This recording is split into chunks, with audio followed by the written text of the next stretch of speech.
Hey, it's Kalen, and welcome back to Kalen's Lens. Today's guest is someone that is truly inspirational, and in this episode, you see why. I recently sat down with Eva, and she's a penultimate year law and business student at QM. And my God, the amount of things that I took away from our conversation, I just had a list and I kept on writing and writing and writing. It was truly incredible seeing how she moves and every single action that she has taken to get to the position that she's in. For anyone that needs some gut wrenching truths about what it takes to achieve your goals and flourish in a completely new environment than you were once used to, this is the episode for you.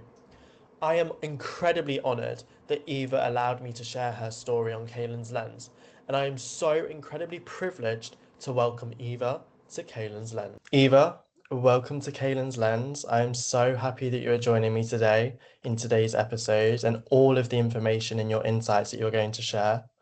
Genuinely, this has been an episode that I've been thinking about for such a long time, and I am super excited that we get to record today. And I just wanted to start by, for anyone that doesn't know who you are and trying to understand the person that is sat on screen in front of me today, who is Eva? So hi everyone, and hi Kalen, and thank you so much for inviting me today. I am Eva. I'm a second year law student at Queen Mary. I am originally from Sofia, Bulgaria, and I came here to study in September 2024. Um, and yeah, that's pretty much about me, I think, for now, I guess. What was it about Queen Mary that made you choose that to be the university that you wanted to be in London? Because obviously there's so many in London. Why was it that Queen Mary was the one that was for you? Well, I had a couple offers from Bristol, from the Netherlands as well, like Amsterdam, Groningen, and I mean it was all to do with law anyway. I was very intrigued by the law with business program that I'm actually enrolled at, so that's not straight law because I get to choose some business modules to add on to the mandatory ones that are in the law course. I think that's actually the major reason because all the other unis just offered law, and I kind of wanted to be a bit more different. And actually, at first, I was very much into law with climate justice because I really wanted to go into environmental law. I mean, I'm still partly interested in environmental law, but more so to do, I think, with energy and regulation and stuff like that right now.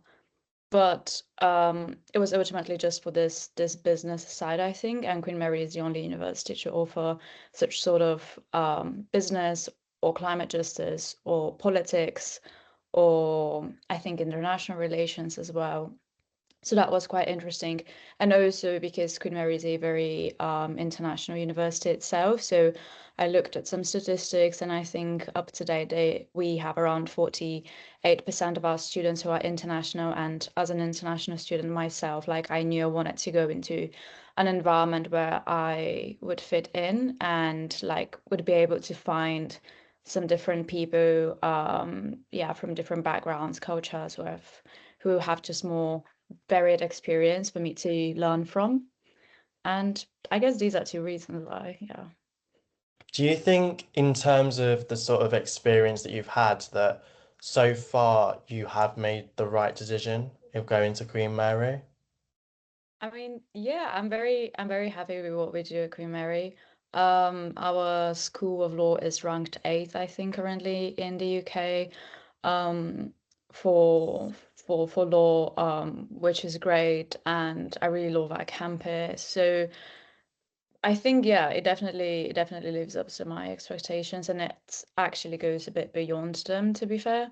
Uh, yeah, I think the campus is actually a really, really big reason why, and the fact I've been able, as I said before, to actually find those people that I was looking for coming here 2 years ago. So I am quite satisfied with what we do here, and yeah, I mean it's actually more than halfway done now, but I'm very Like I'm very excited to go to uni every day, to go to my lectures and tutorials and yeah. How is the business side for those that sort of like might not know about it? Because I know you mentioned just briefly that not many unis even offer it as an option, but for the audience and the listeners, is there anything that you think might be worth hearing about on that side? I mean, yeah, you're technically enrolled in the School of Law and School of Business and Management simultaneously. So I still do all of the compulsory law modules, as I said, but instead of choosing something from global criminology or IP or internet law or international law, stuff like that, I just get to choose modules from the business school. So I did fundamentals of management last year, and this year I did financial markets and securities in the first semester, and now I do introduction to marketing and communications, which I think is just great in the sense that it actually like teaches me so much just outside of the law degree. Especially the finance module that I did last semester, it helped me a lot, first of all, with like my own personal finances as well, and my own investment strategies and stuff like that, but also just being able to kind of um, get more involved with the financial markets and to kind of be able to just be more well-rounded. For example, when I then have to talk to some people in the legal industry, in the commercial world, I think what I've got so far from these business modules that I do has actually only helped me to be able to articulate myself better when I talk about commercial matters. Damn, I think it's definitely changed my perspective because obviously I went into it with just a whole, it's like business, it's more how a business operates. But hearing what you've just said, it's actually a lot more than that. It's more commercial related in terms of stock markets or how the current markets are reflecting based on different political factors that might be intertwining. So it really does offer such a different lens that none of us probably even expected or thought that it would actually be a thing. And I know you mentioned briefly as well in terms of moving to London, being an international student. How has that been moving to the UK? And do you think you've had any sort of like culture shock, so to speak, since coming here?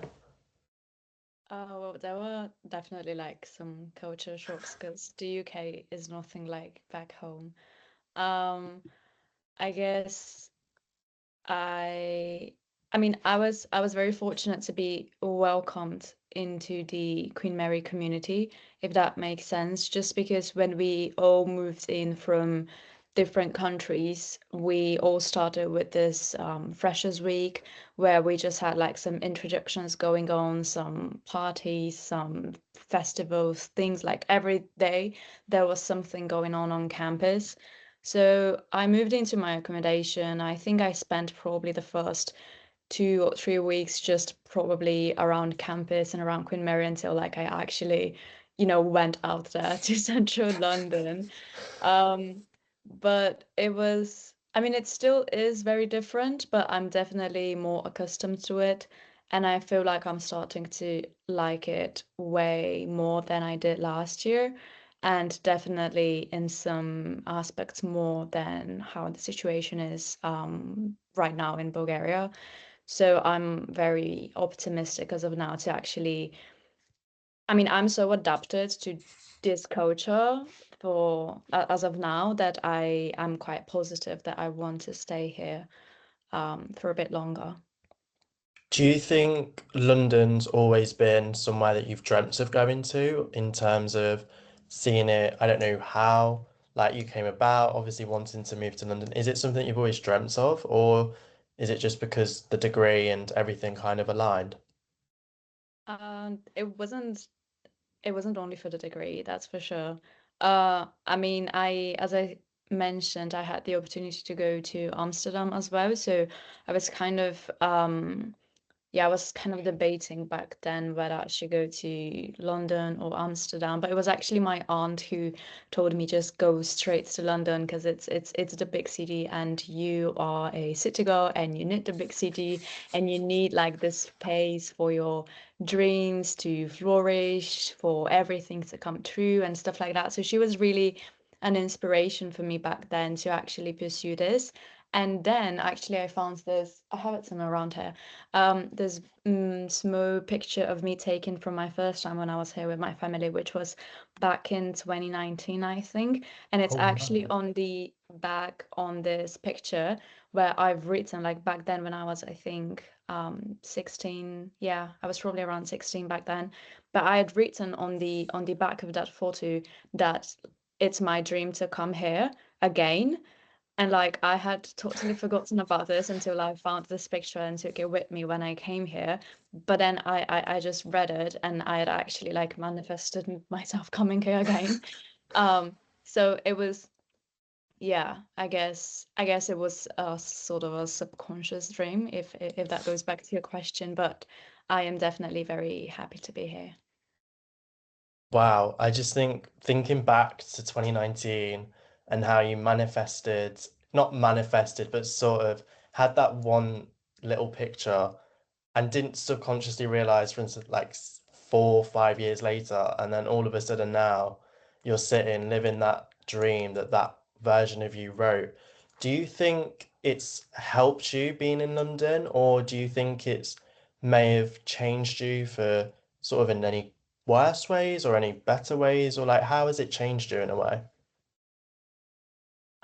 Do you mean like what has changed or how? In terms of like you as a person, do you think it's brought out a different side of you, or do you think it's in that way? Yeah, yeah. I mean, I think I've become a better person for the past 2 years here. Um, and I think definitely there's sort of a transition in my habits and behavior, and also a lot of the friends that I've now made here because I don't really have many Bulgarian friends here. I mostly actually go out with French and Greeks and just other European nations, but there aren't many Bulgarians in London at all.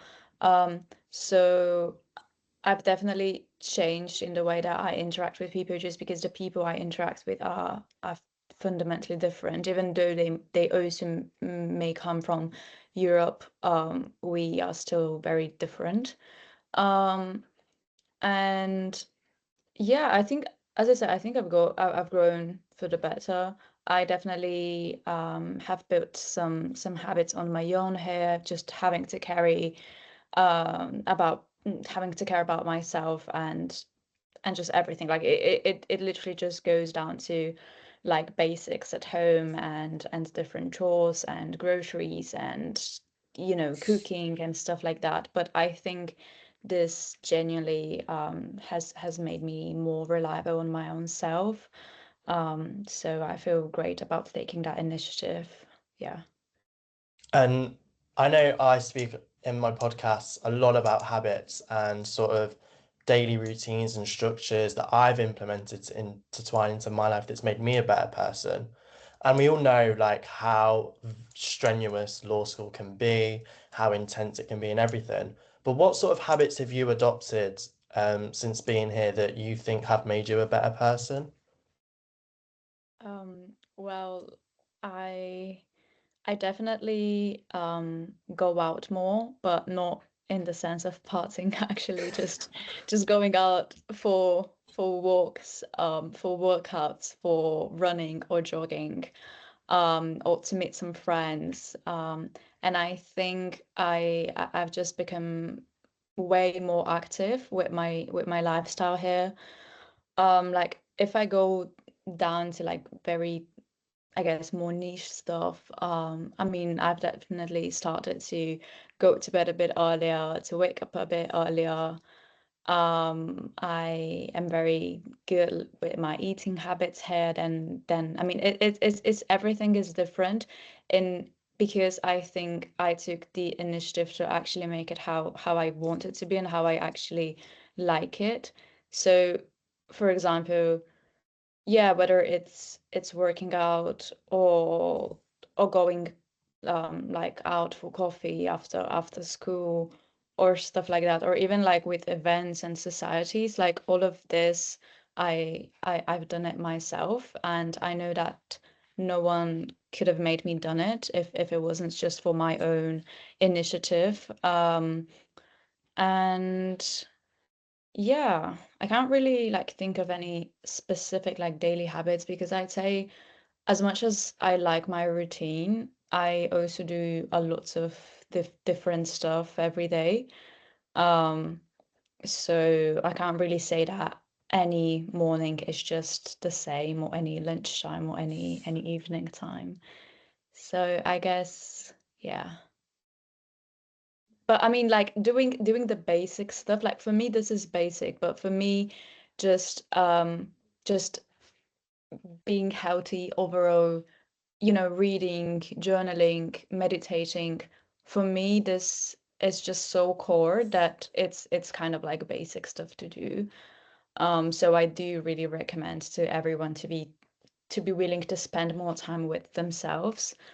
Um, and to realize what it is that then could reflect on their motivation and on their performance and on their relationships and just everything. Yeah, I guess it's like the biggest habit overall is just spend time with myself, um, working out, cooking, reading, journaling, sleeping, like everything that you do by yourself is just so detrimental to your performance and to your relationships with other people.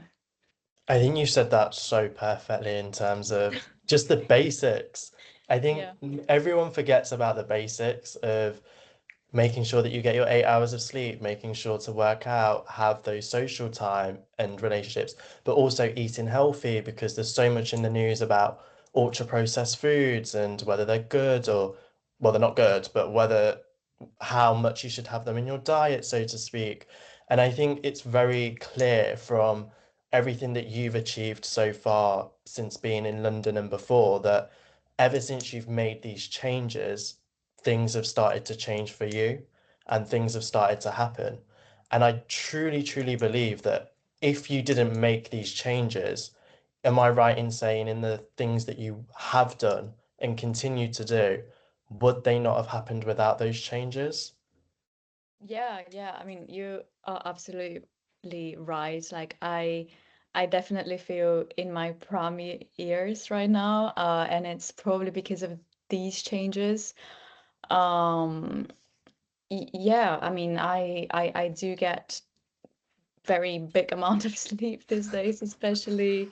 I'm also vegan, so I'm very careful with my food and nutrition. And then I really try and go out at least for a walk every day. But I also do any sorts of workouts, whether it be group classes at the gym or yoga or Pilates or running. So I am quite active every single day too.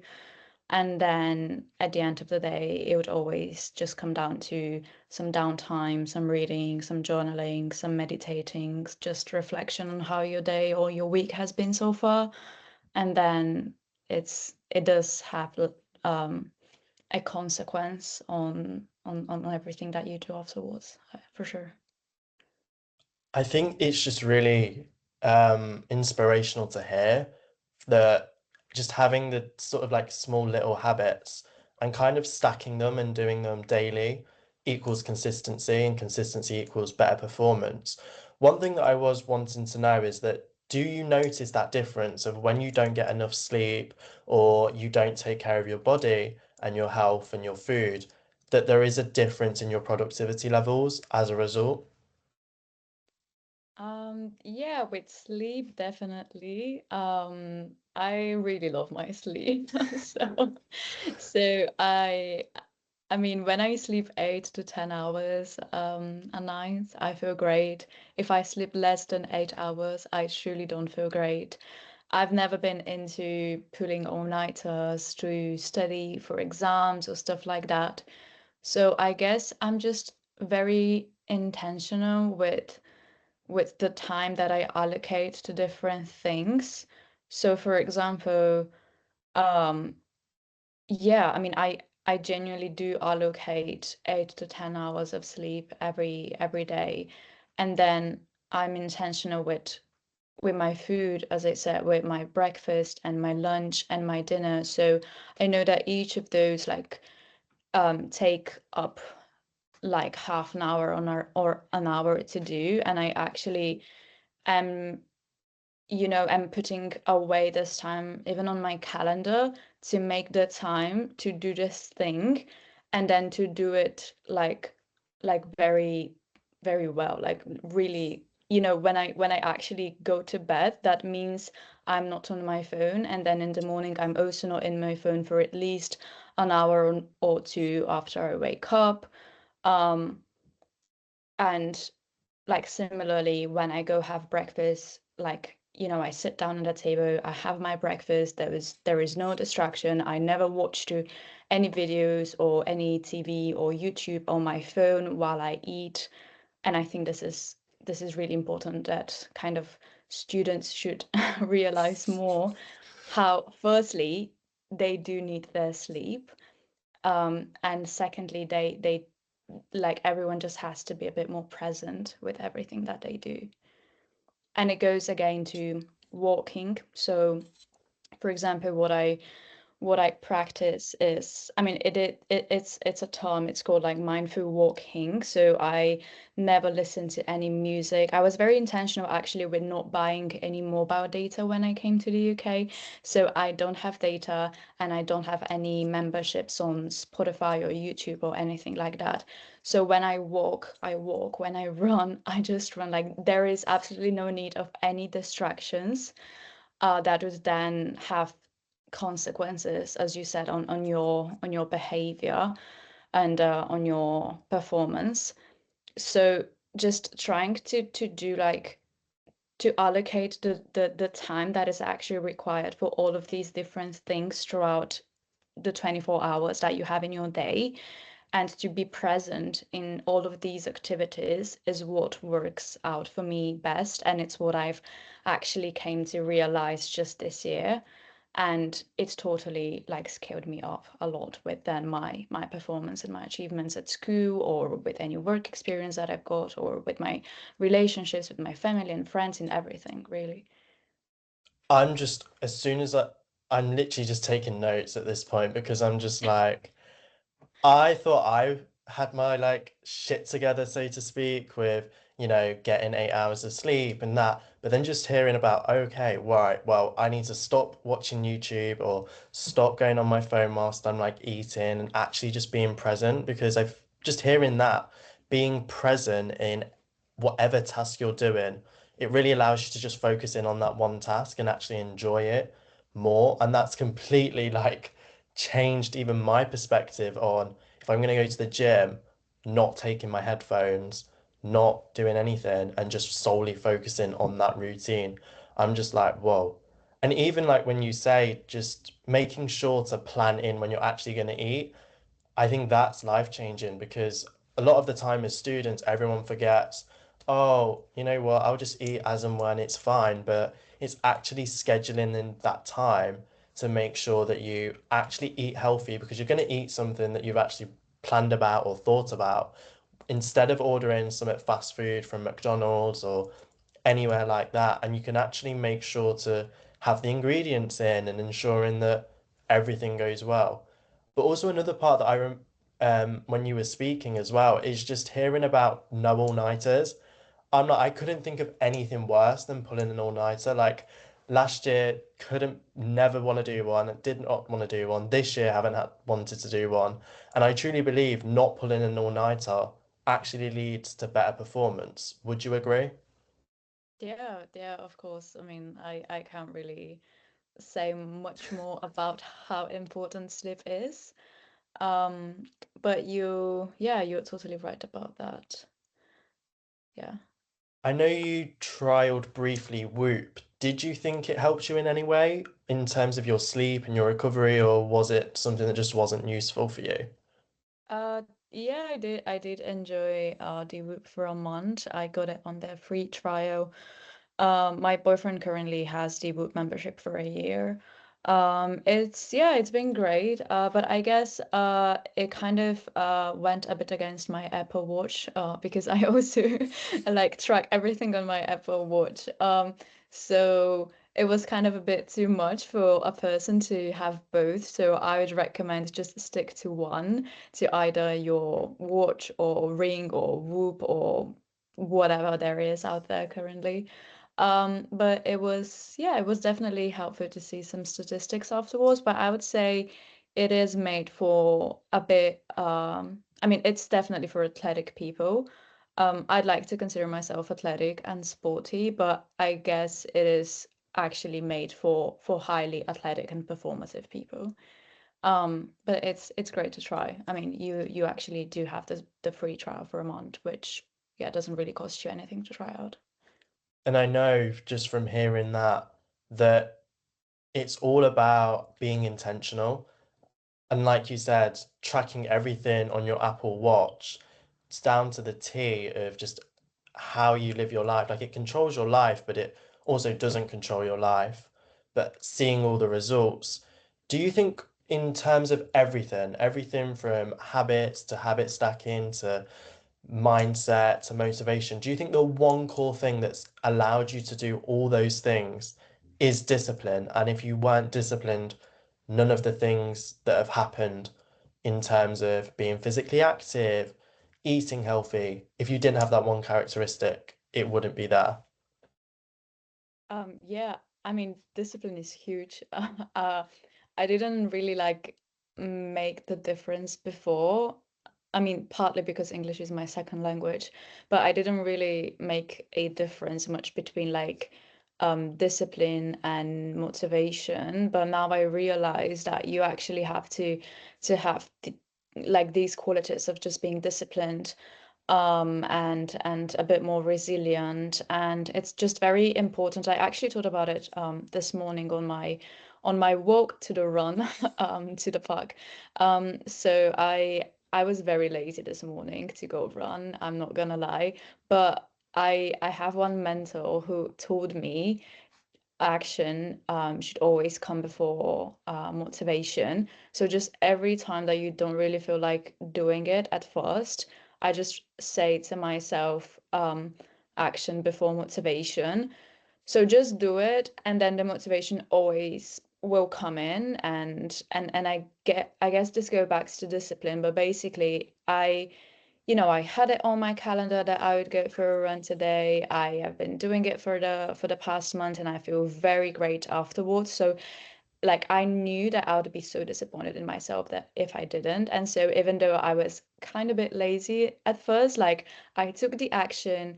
I went to the park. I joined the park run with all of the rest of the people who decided to join in on a very lovely Saturday weather today. And I mean, I felt great. Like I was so happy that I did it.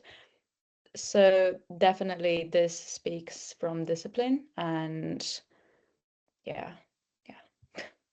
I'll leave it here. Yeah, I'll Action, leave it here. action before motivation. Just hearing that quote, damn it, like hits something within you. I don't know what it is. It just makes you feel like having that action over the voice, or as I like to call it, my bitch voice, telling me, "Oh, the weather's awful. You're not going to want to go do it," or "Oh, you're not want to go. You don't want to go do these things." But just getting into the clothes to go do it, leaving the door, and that brings on that motivation. But without it all, it's discipline. Regardless, when you take any layers back, it is discipline. And I think even though we can be so disciplined at times, there is the certain points where, like you say, it does sort of come back. The voice always comes back, and it's kind of figuring out techniques to make that voice smaller in your head and knowing that that voice isn't actually real and it's just this made up voice within inside of you. And even hearing your story, I know for the listeners, it's really valuable to understand that having discipline and being disciplined will ultimately change your life. And so, thank you for sharing the run and your little anecdote about what it was like this morning. And I wanted to ask, I know everyone's very much so in a mindset of like our degrees are full time and everything, but outside of your degree, do you have or do any activities apart from running and reading and journaling that, that kind of give you that sort of balance, so to speak? I think these activities are low-key enough. I mean, yeah, as I said, I am active every day, whether that is through running or working out or going for a yoga class or Pilates. So that is definitely going on every day. And then journaling, reading is every day. And then probably like twice a week, I would try to make some time for going for coffee for a friend of mine that I don't live with because I live with actually two of my best friends. So we are with them 24/7. When we are together at home, we would usually have dinner together. We would watch movies at nights together. So I think part of my night routine is watching some series with them and just really like using the time to rest and to share and to, be a bit more social because I think that law is kind of I mean, we don't really do much besides the criminal law presentations that we have this semester, but we don't really do much of teamwork or group work, and so we don't really get exposed to sort of just communicating, uh, unless we do it on our own. But we are just not ever like being paired up with some other students. We are mostly on our own in our studies. So, for example, if I go to the library and log in for like 5 or 6 hours. Like I truly don't really speak to many people. So it's really valuable to me to then have dinner with a friend or go to the movies or watch a movie at home or stuff like that. So I guess being social is also a big part of the whole balance. And I know there are many people that especially before exams. I mean, it all comes down to how stressful you are, how nervous you are, how anxious you are before any exams. But a lot of people just get very focused on just one thing. So of course, like your studies are still the priority, but if you focus just solely on one thing, you kind of I don't know. I feel like you can just miss it. Like you can if you narrow down like your scope so much that you get absolutely obsessed with achieving something, like okay, let's say you really want a first in whatever the exam is, and then for 2 weeks you only do that, you only study for the first. I think that at the end of it, like eventually you're gonna burn out firstly, but secondly you just I don't know. I think that if you still have the wide view of what is going on around you, so if you still go for your walk every day, if you still go for something social with a friend, that doesn't mean that you are going to perform less in any way. So, for example, I have a big thing coming up now on Monday, and that doesn't mean that I'm spending my entire weekend prepping for that thing on Monday. That means that I also went out today already twice for around an hour. I went for my groceries, I cleaned the house. I'm now doing this podcast. Tomorrow I'll be going to another workshop around communications and presentation skills and stuff like that, and I'm going to the movies with my friends tonight. And so I am not obsessed with the big thing that is going to happen to me on Monday. Instead, I kind of am still working on it, on my own, with my own pace and everything. And yeah, this big thing is going to happen on Monday. It is better that you are prepared for it than not, but at the same time you shouldn't get overly obsessed with it. Like this is why I probably have never ever put an all-nighter, because I have never been obsessed with an exam and at the same time I achieve the highest grades like all the time. I don't know really how. But I guess it's just being like very very very chill about it. Like the more you're nervous, the more you're anxious about something, the higher the chance is that you are actually going to underperform right when it happens. So just before exams, just because before like big interviews, some important stuff going on, I actually don't do anything. Like I don't study on the day of the exam or stuff like that. And I think this actually just makes you a bit more grounded and just more relaxed about it because at the end of the day, it is never the end of the world. I mean, unless it is, but it's unlikely that this exam is going to be the end of the world, right? Yeah, no, that's just taken me back because I'm like, the lessons that I hope the listeners got from all of that is about just, it doesn't have to be everything. Yes, it is your everything in terms of you want to achieve the best, but you don't have to make it your everything. And hearing you articulate that just so perfectly, I'm like, I've gotten goosebumps because I don't know. I just think we don't hear it enough. Nobody speaks about, going out with your friends and the actual benefits that you get socially, and also not spending 24/7 indoors locked in on that one thing. And I think it shows, like, you genuinely have the results to show it, that the way that you live your life actually goes and achieves the results that people dream about achieving and never achieve it. And so I think it's a testament to you, but also it's a testament to the way that you've structured your life and the way that you authentically live it.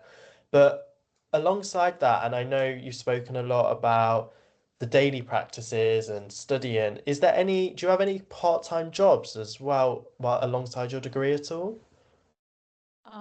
I used to have a part-time job just until December. I worked as a babysitter at a really nice family. They were a lawyer and a doctor. They had two kids, and I was their babysitter, and from January pretty much until December 2025, so like the whole year. Um, it was definitely amazing to spend time with the kids. I found out about myself that I really enjoy like spending time with kids, especially the smaller one. She was actually a baby. She was 1 years old, and Oh, wow. and I mean I took extensive care of her. But then they moved to the US in December, so it was like a natural ending of my job here. And since then, I haven't really searched for anything. I'm not really right now looking for any part-time jobs, and I think my priorities for 2026, or at least like the second term that we now have until end of April, have slightly changed. So if having the part-time job before was part of my priorities. It now no longer exists, kind of. But I think my priorities currently are firstly studying and secondly fitness and well-being, wellness, whatever you call it. And thirdly would be my spirituality and spiritual life and meditations and stuff like that. Damn, I didn't even know that you like had a part-time job alongside doing everything that you do. But hearing that it's possible and hearing that for a lot of people, yes, you do have to have a part-time job to be able to do certain things, but and the experiences that you get from them, I think it's genuinely such a like an authentic way of living as well, so to speak, because you can see how other people live and I don't know if it was, I don't want to speak on your behalf, but you were able to learn certain practices on how that they live their lives in a way, and that did they ever translate into the way that you live your life? Yeah, especially as the mother in the family, she is a lawyer, and she actually guided me a lot through some of the things I did last year. Basically, she knows my journey from even before I ran for the vice president's position at the Law Society, and then before all the internships came in and stuff like that. So she's always been there as a guidance kind of professionally. At the same time, the kids were amazing. And me being around them just really used to recharge me after a long day at school.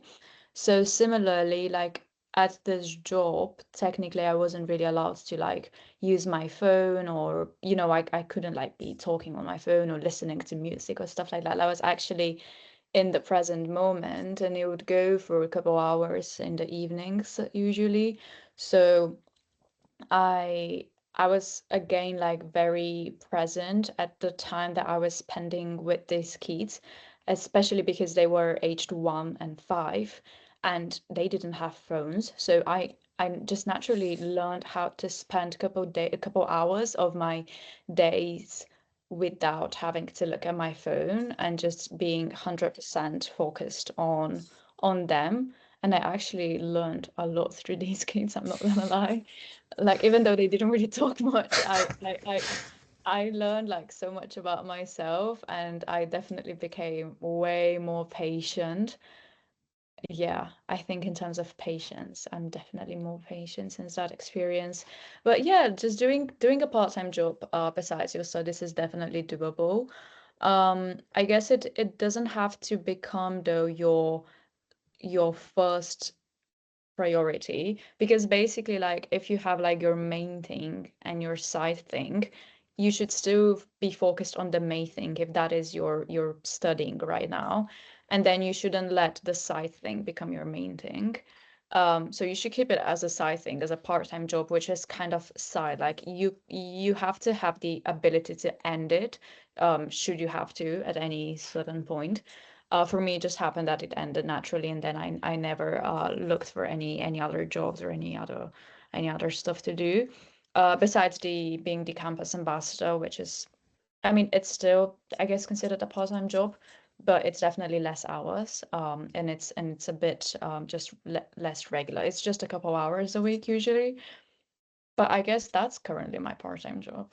Yeah, I'm not so sure. Like I'm not so sure. Like even what is a part-time job, and what is just me doing my tasks. I mean, I do get paid for it though, but like I wouldn't really consider it heavy.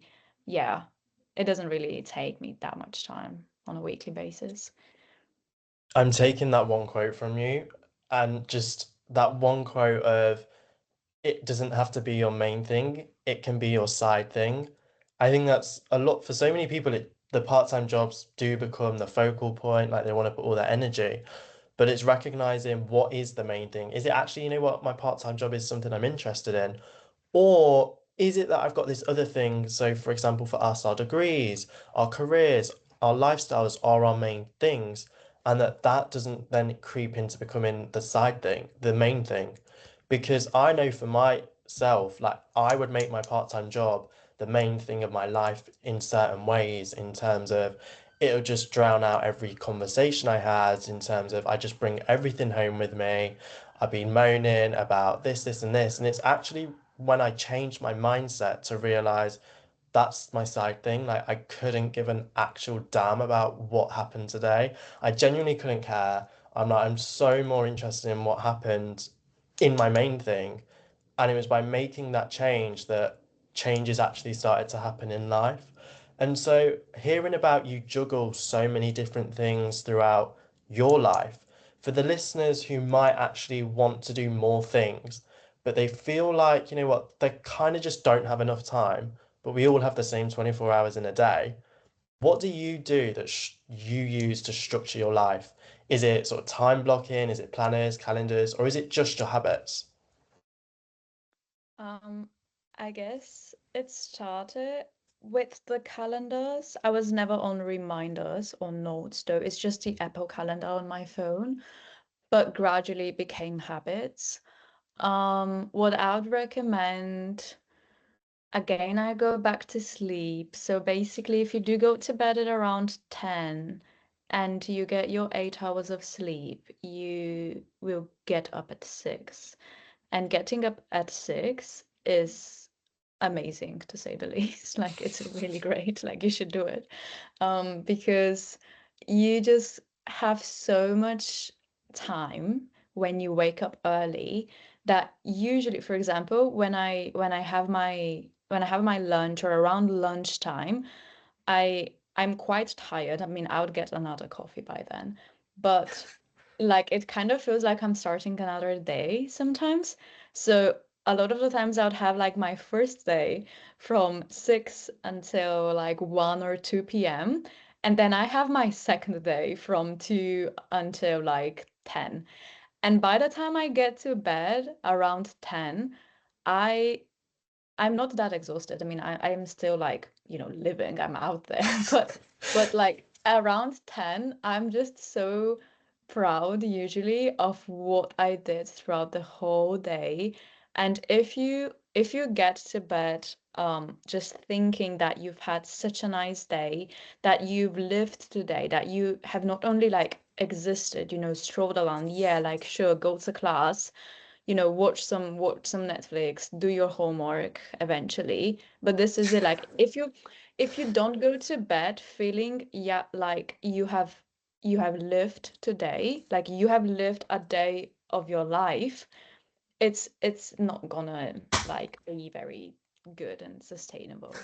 Um, I think for the long run. Like what I really just try to do, for example, when I'm kind of like journaling at the end of the day, is just, ask myself whether I genuinely had a good day of living and whether I truly lived today, or was I just, you know, alive? Like, was I just around? Like, did I just go to class and kind of like, took notes without really listening to what the lecturer was saying? Or was I actually an active listener for 2 hours? And then was I actually an active, you know, eater when I ate my food? Was I actually a genuine communicator when I communicated with my friends for 2 hours? Um, and when you're reading, like, do you actually read, or do you think about all of the things that you have to do next, or all of the things that have happened to you before, or this other guy who hurt you, or this girl who was very bad to you the other day, stuff like that. Like you just genuinely have to be in the present moment, and then just naturally you will see that you have time for everything. Because for example, if I was cooking and at the same time talking on the phone and at the same time listening to my music and just doing all of these things at the actual same time, like you're just overstimulating yourself, and this is how you will get exhausted by 10 p.m. and kind of feel very, very drained. And then you'd go to bed late, you will then wake up very late. So you will have skipped your time for like a nice workout or breakfast. You go straight to lunch. Eventually, that will be like some sort of sandwich. It's just not very sustainable. And I found that, and I think for like if you listeners want to take like some advice out of this, just genuinely try and be a bit more present. For example, like my boyfriend the other day when he called me, he asked me what I was doing.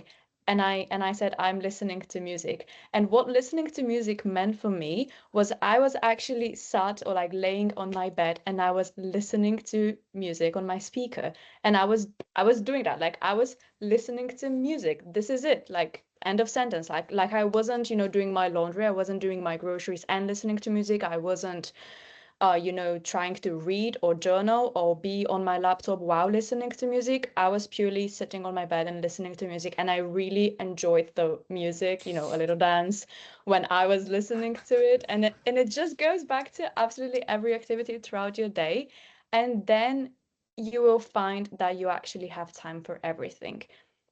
You can read for 15 minutes, you can meditate for 15 minutes, you can journal for 15 minutes, you can listen to music for 15 minutes, you can have a shower for 15 minutes, you can eat for an hour, you can study for 3 hours, you can work out for 2 hours, and it it fills your day, but it fills your day just so well that, as I said, I'll go back to what I started with. At the end of the day, you have to actually feel like you've lived your day in the best way possible.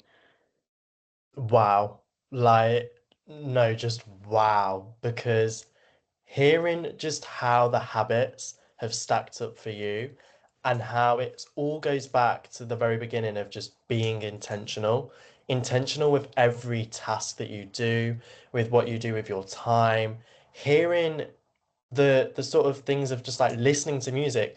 I don't even looking at myself, I don't remember a time where I was listening to music on its own. I don't remember that time. I don't, because I'm always wanting to listen to music whilst I'm on a walk or whilst I'm walking to lectures or tutorials. And just hearing that, I'm like, maybe I just need to take each task and do each task individually. And knowing that if I do that, I'm still going to get everything done. I'm still going to get everything that I want to do in my life complete, but it'll be complete to a better standard because I'm not being distracted.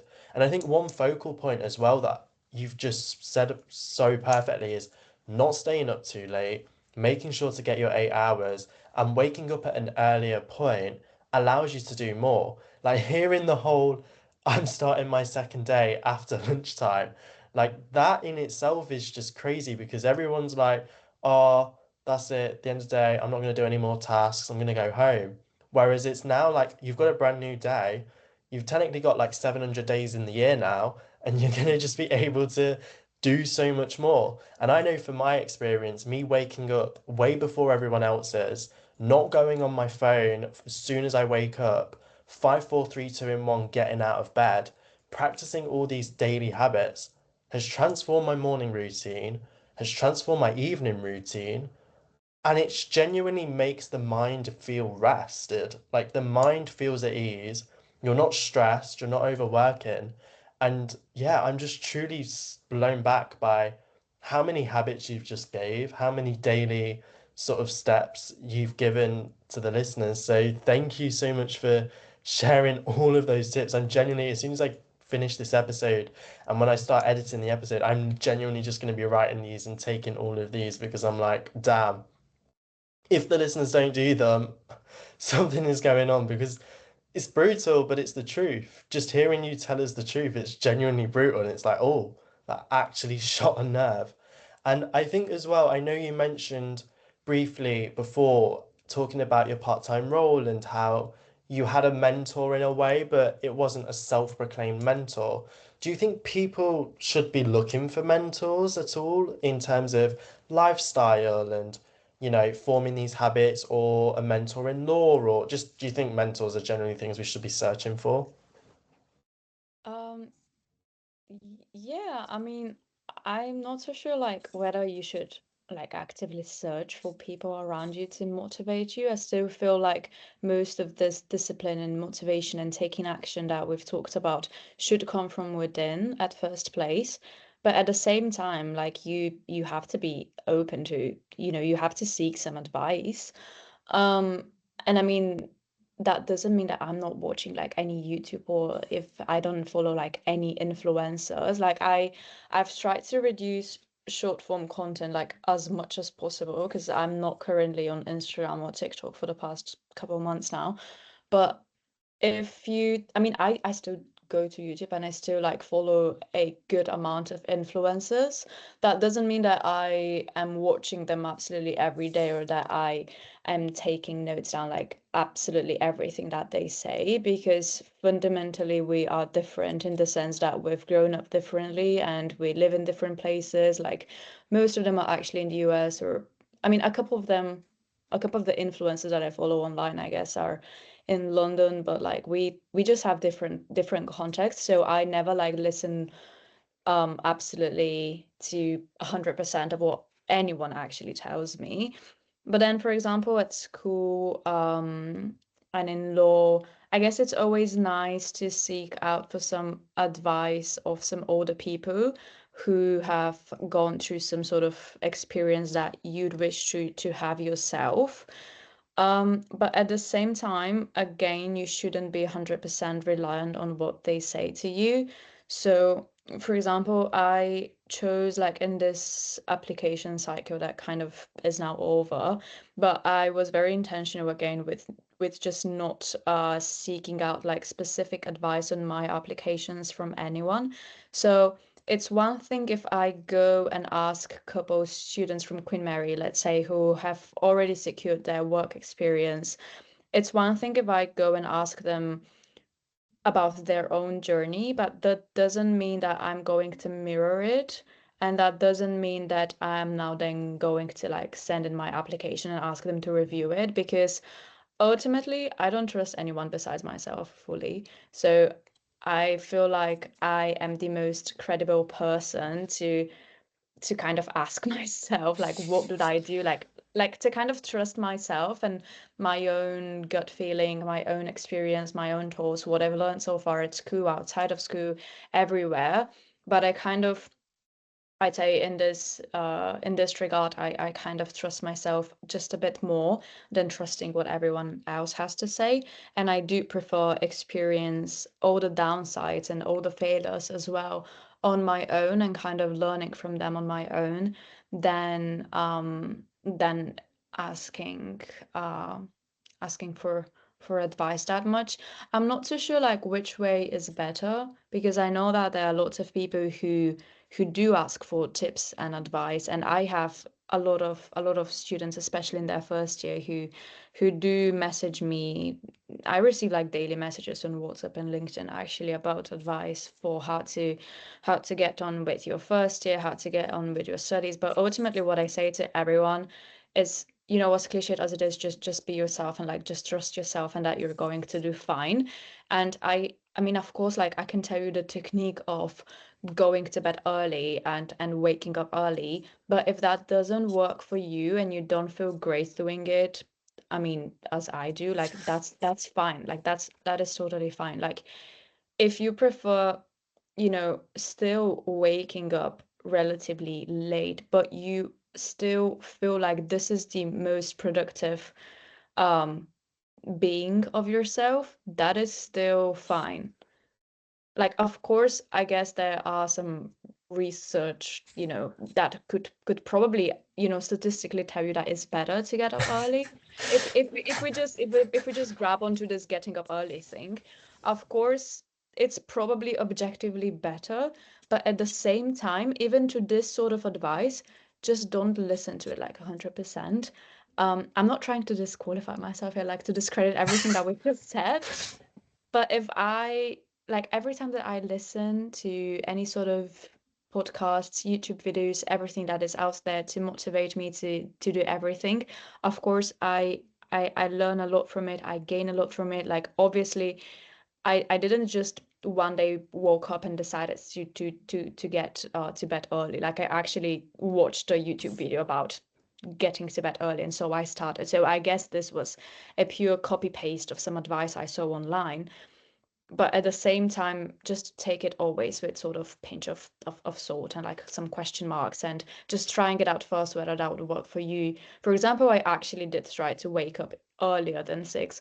I possibly cannot. Like I've tried so many times to wake up at 5, and I know so many people out there just always say, you know, go to bed at 9, at 10, but like wake up at 5, wake up at 5. I feel so terrible every time that I've tried to wake up at 5 a.m. Yes, it's nice to wake up early, but 5 for me is too early, and that doesn't mean that I'm a bad person. So, yeah. No, because that's just taken me aback. I'm like, just trust yourself. Even when you were speaking about applications, I feel like for so many people, we have so many doubts on, is it a good piece of work? Is it not? And it's just about trusting yourself, trusting that you were the one that got you to the position that you're in now, and you're the one that's going to get you to the position in the future, no one else in between. And even just hearing about mentorship and how, yes, there are podcasters, there's Mel Robbins, there's Alex Hormozy, I think I've said his name right, and Jay Shetty and Stephen Bartlett and Emma Gree. There's so many people out there that can offer advice, but it's genuinely about what is right for you and how you live your life is a reflection on who you are. If you go to bed early, that's great. If you go to bed later, but you still do the same things in the day, that's also great. And it's about finding what works for you. Yes, there is the science, and don't get me wrong, I agree with the science. Like waking up earlier does feel better. I know for me, in my instance, me waking up at 4:30 and going to the gym, that makes me feel better than if I woke up at 6 and was rushing around to get to uni for a 9 a.m. I know that I would feel better doing that. Whereas I know for some people that isn't reality. And I just know that yes, there's the science, but like you say, doing it for yourself and being true to who you are is key and what's going to get you the furthest distance. And on that note, I really wanted to ask, I know you mentioned about mentorship and how in the recent application cycle that you didn't have a mentor. And I know you shared recently that you received a vacation scheme offer, which congratulations. How did you feel when you received it? Like getting that email, getting that moment of, wow, I've actually got an offer for this thing. Um, it was actually a phone call, which I think just makes Oh. it 10 times cooler. Yeah, it was a phone call. Um, I mean, I felt great. Like it was amazing. I get I think, yeah, I think just all the efforts that you put into something, because for this specific thing, I applied in November and I went through this process for a couple of months. So I received my offer in early February. So you can tell that from November to February, there are multiple stages of the application process that you have to pass through. And obviously, like at first those applications forms that are out there seem very lengthy, and then you have some tests and you have a video interview and you have the actual assessment center. So just having the phone call or the email of you being accepted onto the vacation scheme is actually such a relief. It's so rewarding. And I mean, I was kind of shocked about it myself for for the first 2 weeks, I think, and I kind of celebrated it off kind of late. Like I celebrated off like 2 weeks after that because I was actually in shock. Um, of course, like as I said, yeah, it's mostly a sense of relief. Yeah. I mean, I'm not saying that it is over. Like ultimately my goal for this year is to land a training contract at any of the firms that I like. Um, so I'm like I know it's kind of probably halfway done by now. I'm not too sure. Um, so I'm not trying to kind of like be overconfident about it or become cocky all of a sudden or anything like that. But it's definitely sort of a relief and yeah, like everything that we talked so far, just putting in those daily habits and showing up to yourself and being respectful to your own self and to your own time and energy, just at the end it would always pay off in the best way possible. Um, so just trust the process, honestly. Yeah. Wow. No, because that's so inspirational. I don't think you realize like how inspirational you've been throughout this episode. Just hearing all the little bits of whether it's been about your habits, whether it's about your mindset and how you approach different things. I'm just taken aback because just hearing about that it was even that it was a phone call, then an email, and like that whole moment and how it didn't settle in and then it did. I'm just like, whoa, like that's crazy, like how it all happens and like everything happens for a reason. And like we said previous, just trusting who you are, what got you here. And for anyone that might be asking for advice, do you have any advice on what it takes to secure it apart from the habits, the mindset of yes, you're going to get rejected. Yes, you've got to have a mental toughness against the rejection in the process. Is there any other advice in terms of academic side that you could give? Well, in terms of academics specifically, I would say just focus on academics first because there are many smart, bright, intelligent students out there who we all kind of compete for just a very small number of places of vacancies that are available. So in terms of academics, like actually go to your lectures and go to your tutorials. I have so many friends who take all of this for granted, whereas I take it as a privilege. So it's actually like a thing that I heard from some Spotify podcast the other day that we should use like our privilege to do all that because sometimes we don't realize actually how privileged we are to study in London, to study at Queen Mary, to study law, to be able to study like really. And you should take that all in. You should never take this for granted. So I guess pure basics is just don't skip your lectures, even though you have the slides, even though you have it online. I go to all my lectures and tutorials. I don't think I've ever missed one for the past 2 years. Um, and this will do with academics. I'm not saying that attending your lectures will automatically lead to better grades at all, but just working, working for those grades, again, not at like 100% obsession with the grades themselves, but just showing up for yourself at least.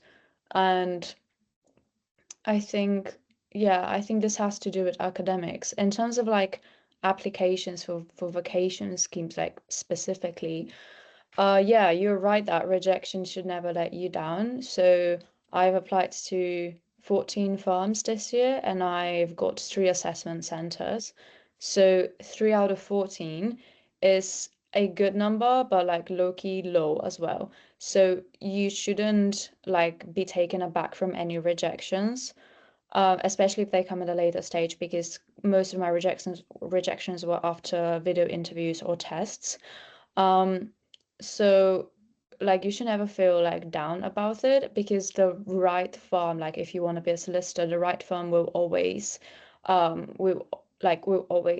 be there for you, because that's why it's the right firm, right?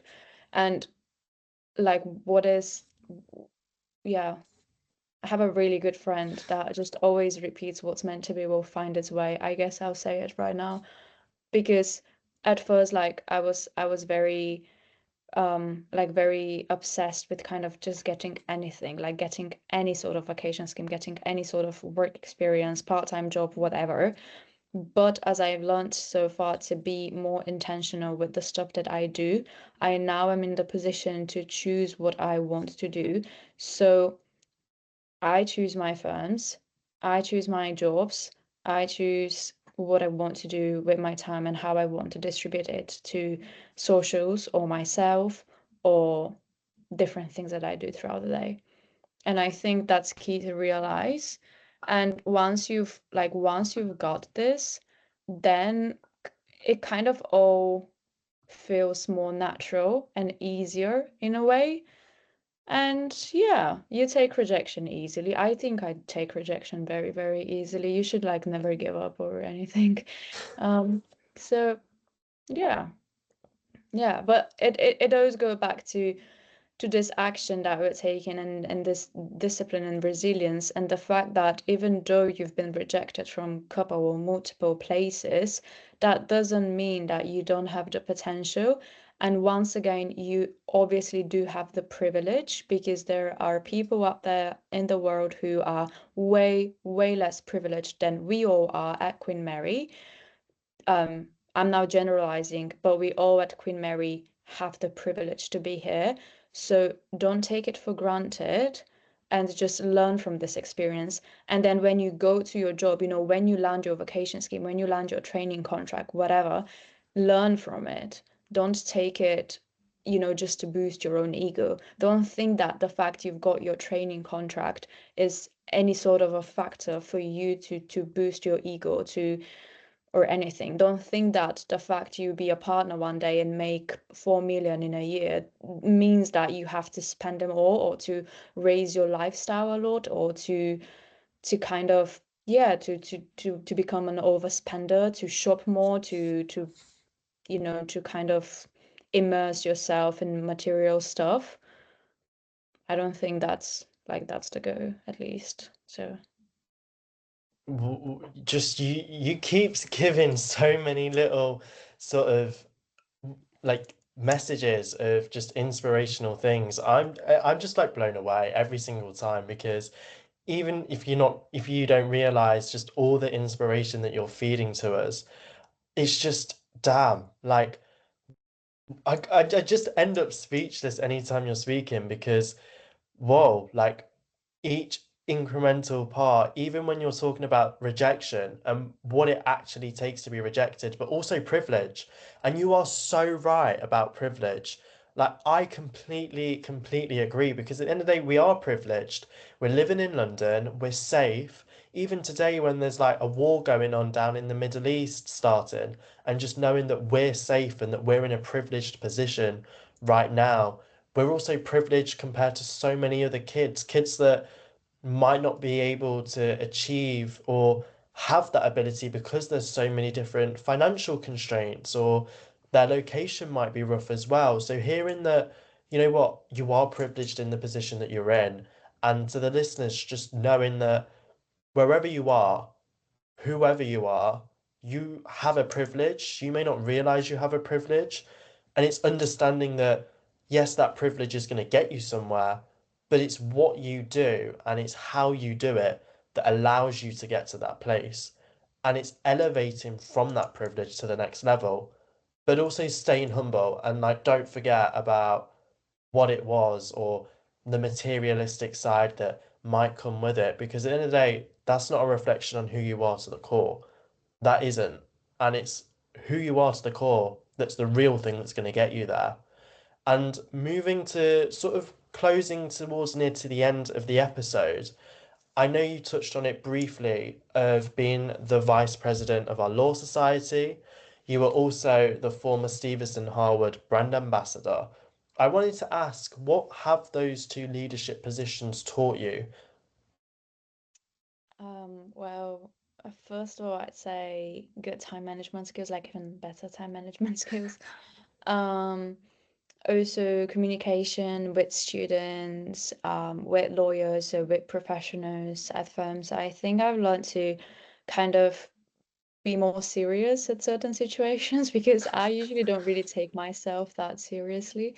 So when I'm in the leadership position, if I have to, for example, go for a lecture shout out or host an event on a campus or at a firm, and we have the stakeholders out there, our sponsors, for example, we this year we have around 25 sponsors who all of them have given us money to do all these events throughout the year. Like you have to kind of perform to sort of a standard. So it has definitely taught me so far to kind of communicate better and be again more mindful and intentional with the way I speak, the way I show up to other people, because I realize, especially the Law Society, that I actually have some sort of position there, and this has just been proved by the many messages that I receive from first year students now seeking advice from me. And even though I personally, I mean, I still feel kind of awkward giving out advice just because I myself, like, I don't know. I mean, I don't take myself that seriously, I guess. Maybe I should, like, maybe I should seriously start thinking taking myself and what I do and what I say just a bit more seriously. Um, but yeah, some other thing, yeah, mainly time management, communications, um, attention to detail a lot because most of the things that we post online. I mean, I have to post online both from the Law Society and as a brand ambassador, firstly for Stephenson Harwood and I for BDO. I'm very active on social media and especially on LinkedIn. So I kind of am very perfectionist in the way that I am on my social media. Um, so that is quite an attention to detail. Yeah, I'd stay with these three. I think they're the perfect three, to be honest. Just knowing that those three have become ingrained within you, hearing the perfectionism, but also the attention to detail coupled with that, and knowing that having those skills has allowed you to be viewed in a higher light, so to speak. Even though you say you don't take, obviously, you don't take yourself and what you say so seriously. I know from my position, looking up to you guys in the law society and your leadership positions, that whatever they say, I personally take it very seriously in terms of how you guys live or what you guys have to say at an event because you guys are up there. Like you guys are inspirational people. Whether you guys may not realize that or not, you guys do inspire so many people on how to live, how to be, how to potentially even, I don't know, dress or how to actually act or speak, what tone of voice. Like you guys are really inspirational. So I just want to give the props where props are due because even though you guys might not realize that, you guys actually are so inspirational to so many of us. And I think that's a testament to your guys' character. So, yeah, I wanted to end with that question, but my usual tradition as well, which I like to do, is just a quick rapid fire. So, yeah, the first one that I have for you, Eva, is what is one thing that you're grateful for right now? I think that's my family. Yeah, that's the first thing that comes to mind. I am definitely grateful for how my relationship is with my family, and it all goes back to the privilege thing, but I am extremely grateful to everything that they've given to me so far and the fact that they continue to support me with everything that I do here. Wow. That is just having family is everything, and it is a privilege. What is something that you're excited about this year? Definitely my upcoming work experience. So this would be my vacation schemes this summer. I'm very much looking forward to those. And I think they're like just incredible experiences. And so I wish you the best with those experiences. I know you're gonna absolutely smash them. What the third question I have for you is, what is one habit that has helped you the most? And you can't say sleeping, even though it is the one, but yeah, are there any others? Oh, okay, no more sleep for this episode. I would go with meditation this time. I've been involved in meditation from a Buddhist perspective for the past almost 2 years now. So I cannot recommend it more to anyone who's trying to learn a bit more about themselves and how to give back to the community that they live in a more meaningful way. What sort of practices does the Buddhist sort of like what is it, so to speak, that entire practice? So there is this very, very nice place called the London Buddhist Centre. They actually have three of those in East, South, I believe, and North London. Um, and it's genuinely such a great space to be and to find more like-minded individuals. The practices that we do is that we rotate two sort of meditations, one of them being focused around your breath, and the other one is cultivating sort of love and kindness for your own self and for the people around you so that you can be better for yourself and better for all around you, whether that is your relationships with people that you are on a daily basis or a on a more rare basis or with people that you don't know at all. You just have to be better every day. And I'm usually there. I volunteer at the center on Thursdays, and I'm now enrolled on a course that is happening every Wednesday. Um, but you can find me there pretty much every evening from around 7:15 to 9:30, 9:45 sometimes. It's part of my night routine so far, and I really like going there because you can just relax and have really restful end of your day in a sort of way that is very reflective on how you've been performing and what what you want to do more and what you want to get better at for the future. But basically, just meditation in general has helped me a lot in the past couple of months. I had no idea that this place even existed. Like, I had absolutely no clue, nor did I know about the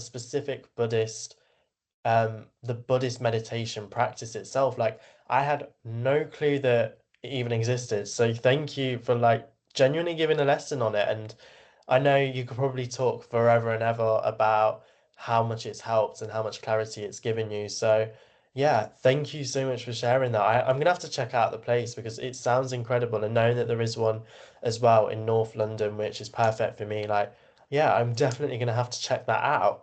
My penultimate question would be, how do you usually start your day when you're waking up at 6? Like, what is the first thing that you do when you get out of bed? I'd firstly like do my morning routine, and I would go for a meditation for around half an hour in the morning, and then I would read for another half an hour.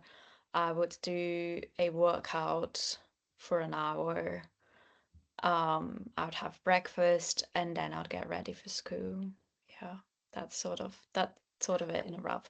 But I guess the first thing actually, like after I'm done with the whole waking up process, I guess is go for a little meditation, go for a little read, probably have tea or coffee, depends on my mood for the day, and then get on with it.